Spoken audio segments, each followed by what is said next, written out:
दोस्तों, मैं doctor M L Kalra, south Delhi से एक फिजिशियन आज बड़े दिनों के बाद अपने दोस्तों, अपने चाहने वालों के लिए एक वीडियो बना रहा हूँ। दरअसल इन दिनों एक पोस्ट बहुत वायरल हो रही है सोशल मीडिया पे। एक नोबेल प्राइज़ विजेता डॉक्टर मोंटेग्नियर, जो फ्रांस से हैं, उनका ये एक स्टेटमेंट आया था कि दुनिया में जिस जिसको कोविड वैक्सीन की 2 डोज लगी हैं, वे सभी 2 साल में मर जाएंगे।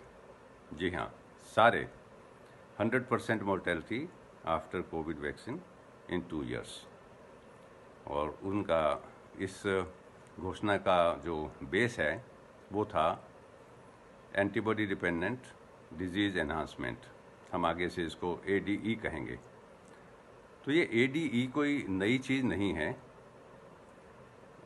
कम से कम 25 सालों से तो मैं भी जानता हूँ। डॉक्टर मोंटेग्नियर का ओहदा बहुत है, नाम बहुत है, लेकिन इस स्टेटमेंट को सुनने के बाद मैं अपने आप को रोक नहीं पाया ये स्टेटमेंट देने के लिए, ये वीडियो बनाने के लिए, कि ये बात सरासर गलत है, ऐसा हो ही नहीं सकता। मैं कोई प्रकांड ज्ञाता नहीं हूँ, इम्यूनोलॉजिस्ट नहीं हूँ, लेकिन पिछले 40 सालों से मेरा भी इस तरफ रुझान है।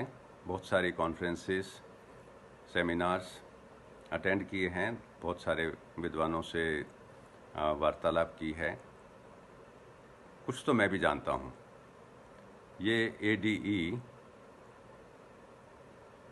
उन वायरसेस के लिए ख़ास तौर पे जानी जाती है जो अपना रूप बदलते रहते हैं। ख़ास तौर पे RNA viruses, single stranded positive, जिसमें से कोरोना वायरस भी एक है। जिका वायरस भी इसी श्रेणी में आता है।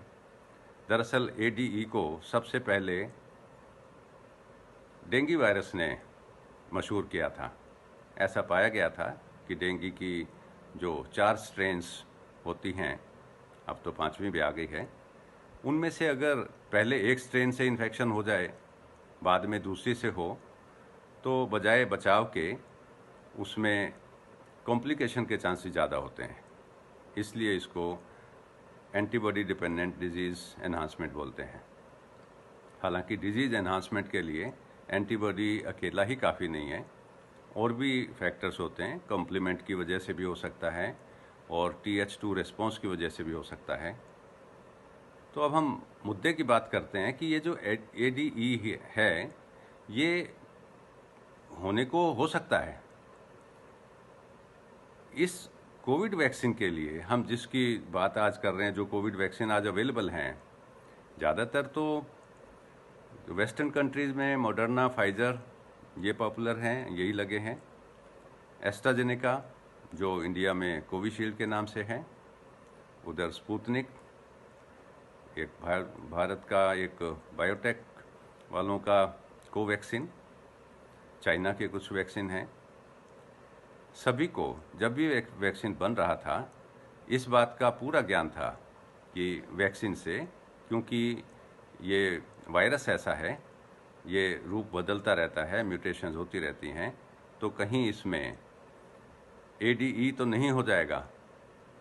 इसी को रूल आउट करने के लिए तरह तरह के उस पे प्रयोग किए गए, पहले लैब में, फिर एनिमल मॉडल्स पे, फिर ह्यूमन ट्रायल्स पे, फिर ह्यूमन ट्रायल्स लार्जर स्केल पे। इस सब से जब तसल्ली हो गई कि कोई ADE टाइप की कोई कॉम्प्लिकेशन नहीं होगी, तभी जाके इसको मंजूरी मिली। और अब तो हमारे पास कम से कम 50 करोड़ वैक्सीन्स का तो तजुर्बा है। 50 करोड़ बहुत ज़्यादा नंबर होता है। कुछ एक जगह पे कॉम्प्लिकेशन हुई हैं, लेकिन वो नंबर इतने कम हैं कि हम उसको अपने कॉन्फिडेंस पे हावी नहीं होने देना चाहते। मिसाल के तौर पे, यूँ तो सड़क के हादसे कहाँ नहीं होते, ट्रेन के एक्सीडेंट कहाँ नहीं होते, और एरोप्लेन भी क्रैश होते हैं, लेकिन उनकी संख्या टोटल का इतना छोटा परसेंटेज होता है। अगर लाख में से एक पेशेंट पे कोई कॉम्प्लिकेशन हो भी जाती हो तो मेरे ख्याल से इसको हमें इग्नोर करना पड़ेगा। एक तरफ 1 लाख लोगों को फ़ायदा होना और एक तरफ एक पेशेंट को नुकसान होना, ये हमें सहना पड़ेगा। ये अकेला इस वैक्सीन की बात नहीं है। एक कॉन्फ्रेंस में हमने काफ़ी डिटेल में इस पे व्याख्या की थी कि ऐसा कोई भी वैक्सीन नहीं है जिसके साथ डेथ का 0 आंकड़ा हो। इवन हेपेटाइटिस बी, HPV जो गार्डासिल सर्वरिक्स के नाम से काफ़ी कॉमन है, इवन फ्लू वैक्सीन, इसके साथ भी डेथ जुड़ी हुई है।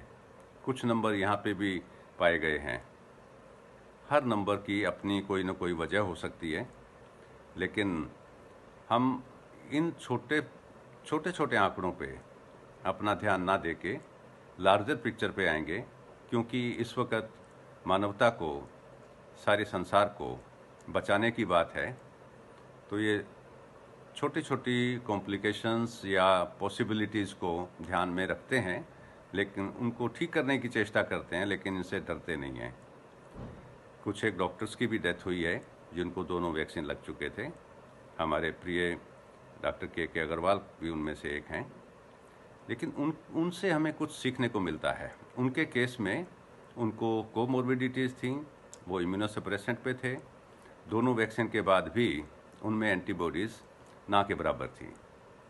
तो सीखने की बात यह है कि शायद ऐसे लोगों के लिए या तो तीसरा वैक्सीन लगना चाहिए था, या एंटीबॉडी कॉकटेल जो अब आने लगी हैं इनको हमें यूज़ करना चाहिए था। तो टेक होम मैसेज ये है कि ये जो डॉक्टर मोंटेग्नियर ने ये संभावना व्यक्त की है कि 100% मोर्टेलिटी की, इसको सिरे से नकारा जा सकता है। आप अपने मन पे इसका ज़रा सा भी प्रभाव ना होने दें। आप पॉजिटिव रहिए। हम लोगों ने अभी बहुत कुछ करना है, मानवता की सेवा करनी है, हमें कुछ नहीं होने वाला है। Thank you so much.